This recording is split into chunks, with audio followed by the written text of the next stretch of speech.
Guys, what's going on? It's Ash here coming at you today in Raid Shadow Legends. Today we're going to talk about the most popular champion in the game to kick off 2021 here. Probably going to do guides on updated guides, that is, on some of the most popular champions of the game, probably Coulthart, Apothecary as well, and you know, that might be it for the most part, but champions that we haven't talked about in a long time here on the channel. And I just recently started a free-to-play account. You guys, a lot of you saw the video, and man, it was a no-brainer. Kael is far superior than the other starting champions, and I don't mean that as a knock against the other starting champions. There's some of the better rares in the game. Aethel, Elhain, Galek, they're all solid champions. However, Kael is just head and shoulders better than these champions. So today, I'm going to give you my best advice for building Kael, and we're going to use him on some of my favorite teams inside the game. First of all, you know, aesthetically, he is a Dark Elf champion. Just a really cool aesthetic about him.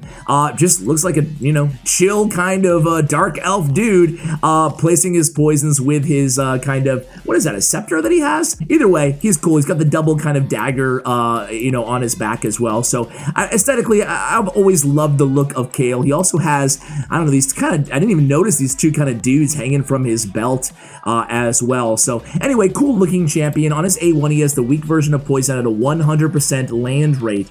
He's an attack based champion. On the A2, it's attack all enemies, extra 15% chance of a crit there.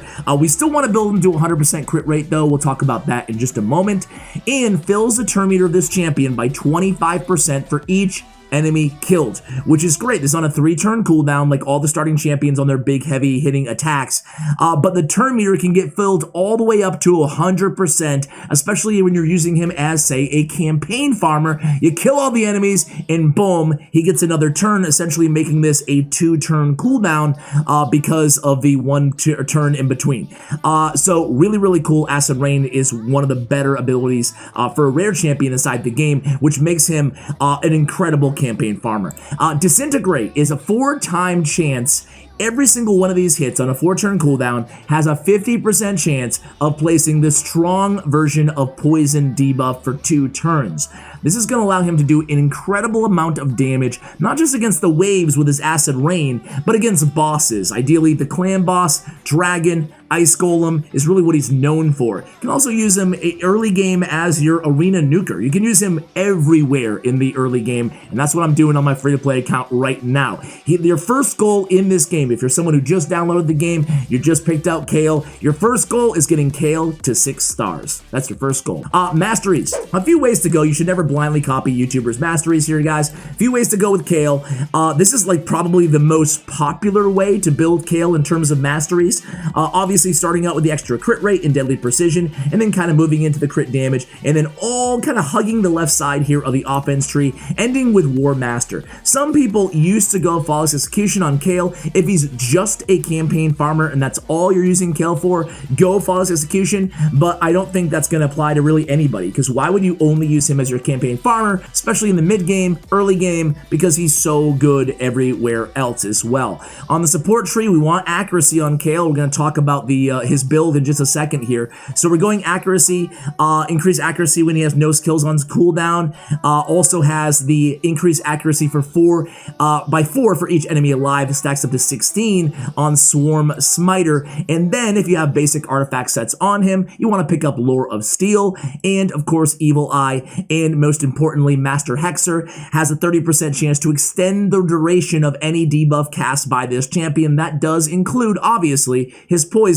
the only debuff that he is casting. So very important to have Master Hexer on your Kael as well. So total stats, let's look at this first. I want to point out a couple things to you guys. Number 1 is our Great Hall is maxed. I can't do anything about that on my account.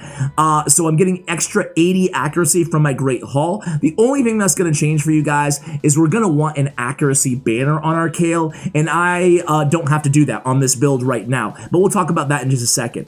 We want 1 point of our, or I should say 2 points of accuracy basically for every level of the dungeon, or 10 points, my bad, of accuracy for every level dungeon that we're facing. So for level 10 Dragon's Lair, we want, you know, 100 accuracy. For level 20 Dragon's Lair, we want over 200 accuracy on our Kael, okay? To land those poisons consistently. Speed is a priority on Kael. You want him going fast. 208 is really fast. I put him in a bunch of speed gear. But most importantly, in terms of stat priorities on Kael, is his accuracy and his crit rate. Want to get that crit rate to 100%, especially when campaign farming. That way he's always killing the enemies and always getting a full turn meter. So again, crit rate, accuracy. Two biggest things to worry about with Kael, okay? Accuracy and crit rate equally as important, because if you don't have 100% crit rate, even against a clan boss, if you have like an 80% crit rate, keep in mind, he does not have the same chance of landing those, or he's not going to be landing those debuffs, aka the poisons, unless he's getting those critical hits. So it's imperative that we score a critical hit every time with our Kael. So after that, attack percentage, but do not neglect HP and defense. So let's go ahead and talk about how we have him geared out here, guys. I wanted to make a point here, right? I could put him in the teams, even the teams that I'm assembling for you guys in today's video, I could put my Kael in attack percentage chest, and it'll put out more damage. But that's not the goal of today's video. The goal of today's video is actually to illustrate that you should not just be throwing on, especially in the early game, and even in the mid game, you should not just be throwing on attack percentage on all your nukers. Especially Kael, where the most of his damage is actually going to come from his poisons. You want to put a defense chest on him, especially if you're using him in clan boss. Even if you're not using him in clan boss, ideally, you want to make sure he's staying alive all the time before you make that transition from defense to attack percentage on your chest. Crit rate is going to be what 99% of you guys are going to be going on your gauntlets. Again, you need crit rate on your Kael. The number one mistake that new players make on Kael is not prioritizing crit rate. The first thing that I did on my free-to-play account is put crit rate gauntlets, even a 3-star gauntlets, on my Kael to get that crit rate up there. And I look for crit rate on the substats everywhere else as well. Then accuracy, not to belabor the point. So speed on your boots, and then again, I'm just looking for crit rate, attack percentage, accuracy, basically on all my substats here for my artifacts. I don't even have all my artifacts maxed out here, although I do have some legendaries, so I guess that kind of makes up for it, right?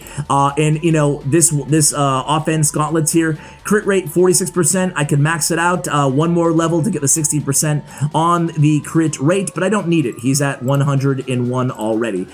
In terms of the accessories on Kael, don't be afraid, as you can see here, to go HP or to go with defense on your accessories. Again, for the same reason we talked about on the chest, crit damage is going to be your amulet, and again, accuracy. We do have an accuracy banner on him. I stand corrected. So make sure, if I didn't have this accuracy, or excuse me, if I had the accuracy banner, but I didn't have the Great Hall, I would have to take a look at this gear and maybe take away a speed set or 2 speed sets and change them to accuracy sets. That way I'm picking up an extra 80 accuracy there instead of the Great Hall, and sacrifice some speed, because honestly, the speed with a Kael this fast is nothing bad, but it's a little bit overkill. I think 160 to 200 speed is going to be just fine on our Kael. So that's how I have him built out for all intents and purposes in today's video. Let's go ahead and try him out in a few dungeons. Dragon's Lair first. I really like this team a lot, guys. It is an all-rare team. We have Dagger, can easily be replaced by War Maiden as my decreased defense champion. I have Apothecary for speed.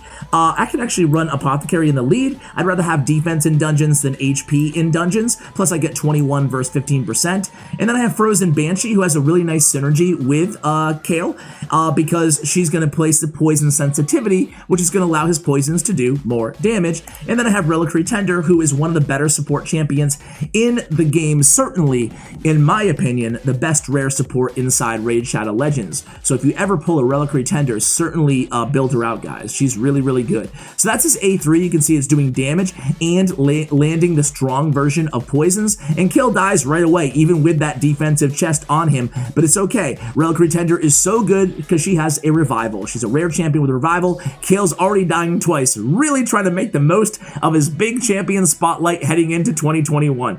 And now it's going to really limit his damage as well, right? Now, why is Kael dying? Well, because he has the lowest HP on the team, he's being targeted by the enemies. So if I wanted to fix that, all I would have to do was swap out that defense percentage chest for an HP percentage chest, and then it'd probably be Dagger who is dying instead.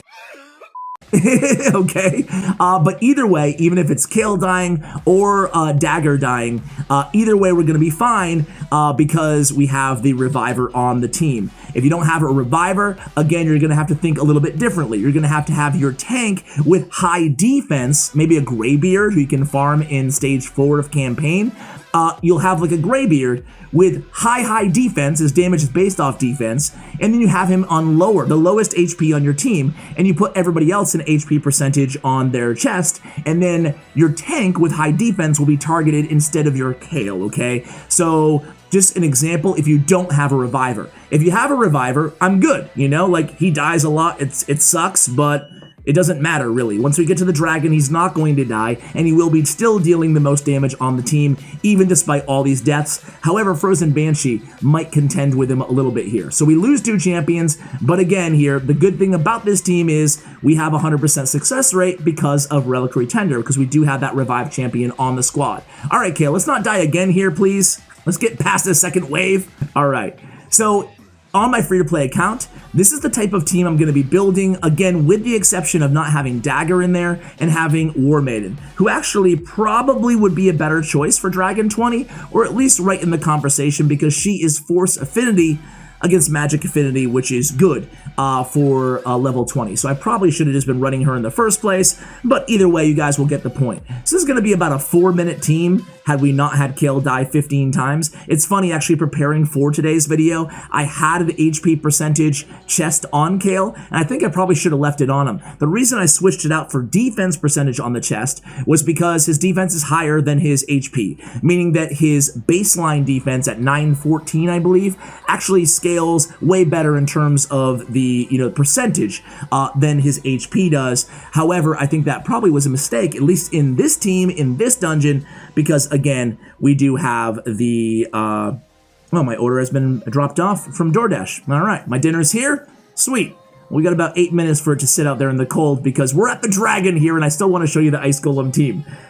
So now we're at the dragon. It took us a while to get there, let's be real here. But now that we're here, we will stay alive, and you're going to see how much damage Kael puts out here. And what I want to do after this dragon run is I'm not going to make you guys sit there and listen to me ramble on for another 4 or 5 minutes. So I'm going to do an Ice Golem run. I'm going to show you the very beginning, and then I'm going to show you the end of the battle. We'll kind of compare the numbers, and then I want to take Kael for a quick run in the campaign as well, so you guys can see him as a campaign farmer, because that's where a lot of people, almost everybody who starts this game, is going to be getting the most kind of value or usage out of Kael in the very, very early game. Certainly, again, that's what I'm doing on my free-to-play account. And you guys can see here, we made quick work of the dragon, right?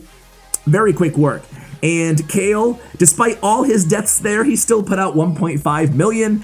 Dagger put out 1.1 million. And Frozen Banshee put out 854,000 damage. So Kael, even despite being dead half the battle there, still was our damage dealer, our main damage dealer, excuse me, in an under 4-minute all-rare run. And again, if you don't have Dagger, War Maiden's going to put out the same amount of damage, have a more consistent decreased defense, and again, I probably should have had her on that team, so my bad on that one.